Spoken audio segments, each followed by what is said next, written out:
Since surviving a coup attempt in 2016 and consolidating his power, Turkey's President Recep Tayyip Erdogan has cracked down on dissenting voices in his country, rounding up thousands of political opponents and jailing dozens of journalists. He's been heavily criticized by human rights groups and by some world leaders. But one of his most vocal critics today isn't a politician. He's a professional athlete. And as Amna Nawaz tells us, he says he is speaking out because he fears for his own life. Enes Kanter is a Turkish citizen who's lived in the U.S. since 2009. He's an NBA player who's now in the 8th year in the league. He's now a center for the New York Knicks. And his strong criticism of President Erdogan, calling him a lunatic, a dictator, and the Hitler of our century, placed him in the leader's crosshairs. In 2017, he was briefly detained overseas when Turkey canceled his passport and issued a warrant for his arrest. Today, Kanter is not traveling with the rest of his team to London because he's scared Erdogan supporters may target him outside the U.S. Enes Kanter joins me in our studio now. Welcome to the NewsHour. Thank you. Appreciate it. I want to start with a little bit of news. It's being reported that an Istanbul prosecutor has filed what's called a red notice with Interpol that's basically seeking your extradition back to Turkey. Have you gotten any notification of that? Well, I just saw the news this morning, and they put the red notice while my teammates were flying, and they were still on the air. And the Turkish government assumed that I will be on a plane. And that's why they put a red notice under my name on Interpol. So if I would have, go to London, as soon as I left the plane, they could arrest me there. You're guessing that's what happened, though, right? You haven't gotten any official notification from the Turkish government? Well, it was all over the Turkish news. Right. And I believe that it happened. So the Turkish government has basically accused you of being a member of what they say is an armed terrorist group. And that's based on your affiliation with Fethullah Gulen, who is a Turkish cleric. He's here in the U.S. in self-exile. And Erdogan blames him for the 2016 coup attempt. So what exactly is your relationship with Gulen? Well, I see him once every 2-3 weeks. And then it's funny because I was with Mr. Gulen in a coup night. I remember it was a Friday night. I was sitting in a same room with him. And then Mr. Gulen's assistant brought the news and said there's a coup attempt happening in Turkey.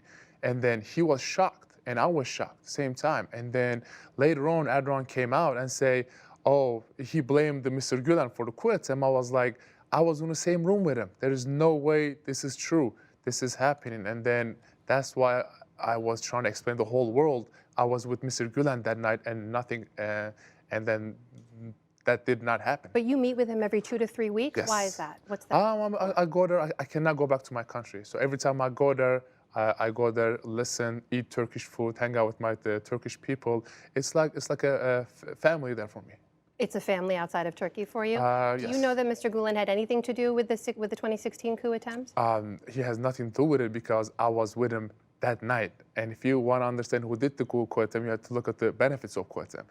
And after the coup attempt, there is around 80,000 people are in jail, and 17 of them are women, and around 700 babies are in jail right now with their families. Let me ask you about your decision not to travel with your team to London. What specifically are you worried could happen if you went to London or traveled anywhere outside the U.S. right now? Well, I was getting death threats almost once or twice a week.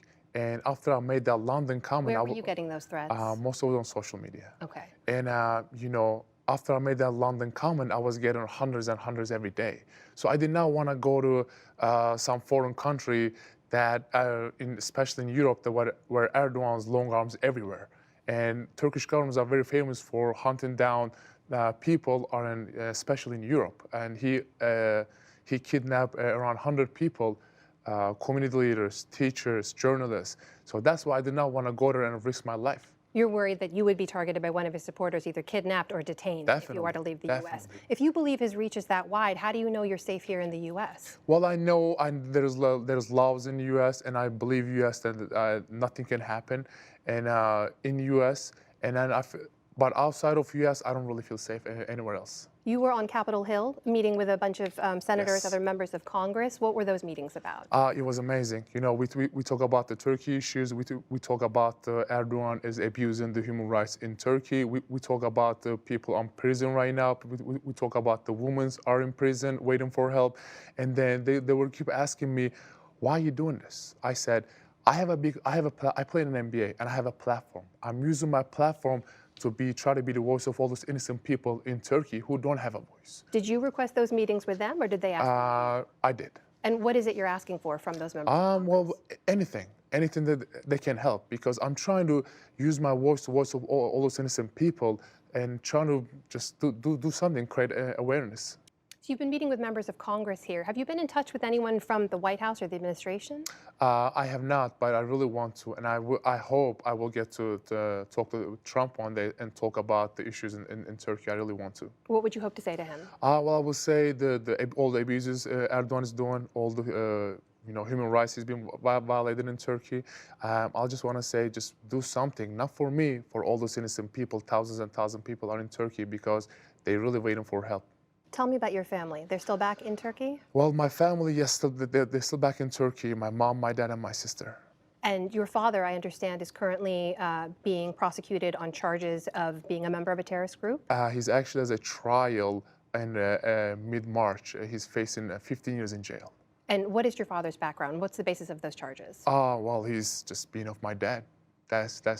Based only on his relationship to you, you believe those charges have been brought. And have you spoken with your family recently? I haven't seen my family for 3 years. Last time I talked to them, long time ago.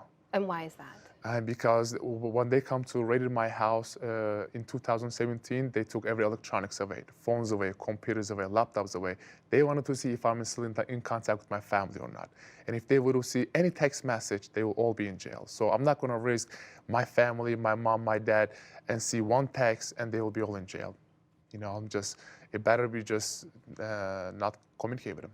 So the Turkish government canceled your passport. Yep. You have sort of an emergency travel document issued by the U.S. government, but you are not a citizen here. Where is home for you? Do you want to stay here in the U.S.? Do you want to go back to Turkey one day? It's funny because a lot of people call me homeless. I don't have the guy without a country, but you know what? I feel like an American. I really feel like an American because all the support I'm getting from Americans, from my teammates, from my fans. And I'm becoming an American citizen in 2021, and I cannot wait. You're in the process right now of applying. Yes, I got 2 years left. Okay. Enes Kantor, thank you very much for being here. Thank you guys for allowing me to talk. Appreciate it. Amna spoke with Enes Kantor yesterday.